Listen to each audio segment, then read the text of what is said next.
Yeah, it's Peter Freak here, attempting to do my first ever tutorial on how I make edits, or yeah, how I get things done really quickly, to be honest. So hopefully this is going to be first in a bit of a series, um, and you can kind of get an idea of my workflow. Um, I am aware I kind of do work very, very quickly. That's more just due to getting my arse in gear, to be honest. Um, Hopefully, you can kind of see how I do things a bit, and it'll kind of make things a bit clearer as to how I manage to get things kind of knocked out quite quickly. Right, well, to start off with, I thought I'd just show you one. This is one of my most recent edits, reworks, which is Harold Melvin and the Blue Notes, The Love I Lost. Now, what I have got here is a mixture of sort of drum samples. You've actually got some of the original parts, which I found online. And if I scroll down, you'll start seeing some MIDI as well. Now, those MIDI files are available for free online. The wonders of Google searches. Same thing with the stems. You just have to kind of look around. Now, you may see this little IK crash down the bottom here. That's actually something you may hear in pretty much all my edits. I have this kind of go-to, basically because I could only find one decent reverse crash that seemed to fit, and it's not too, yeah, it doesn't seem to distract too much from things. So first of all, I shall play a little bit of this for you, so hopefully you can hear.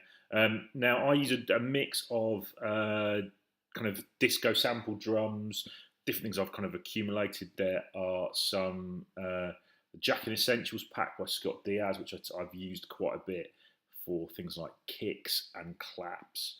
But also I've got some disco drops, disco packs. Now I tend to try and mix things up a little bit with them because I get bored otherwise, and try and keep things relatively clean.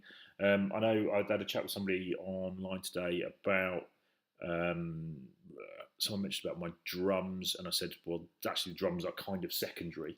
And what I mean by that is not that drums aren't important, but actually, if your drums go over the top of all of the main elements and your person listening can't hear the rest of it, then actually they need to fit into their own kind of frequency range and kind of, yeah, kind of everything needs its place, basically.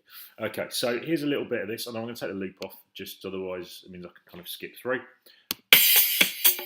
Okay, so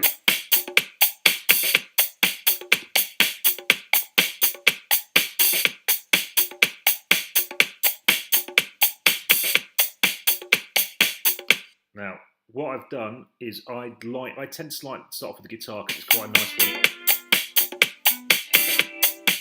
and it's nice and slidey, which is always good.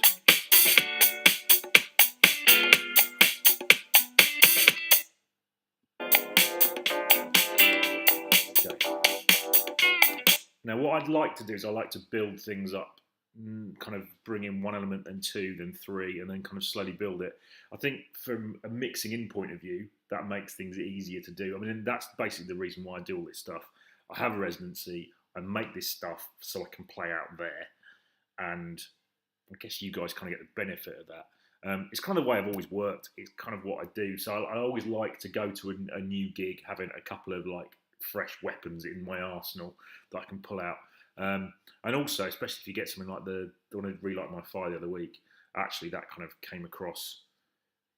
Yeah, it's kind of when you've got something big and exciting, it's quite nice, and you can get instant feedback because the bar I'm playing is like 50, 60 capacity. It's really small, friendly crowd. I can play pretty much what I want, but actually it gives me a bit of wiggle room to kind of do some stuff. Okay, so what I'll do is I'll pop this to one side now, and I'll kind of show you how I start an edit or start a rework. Now,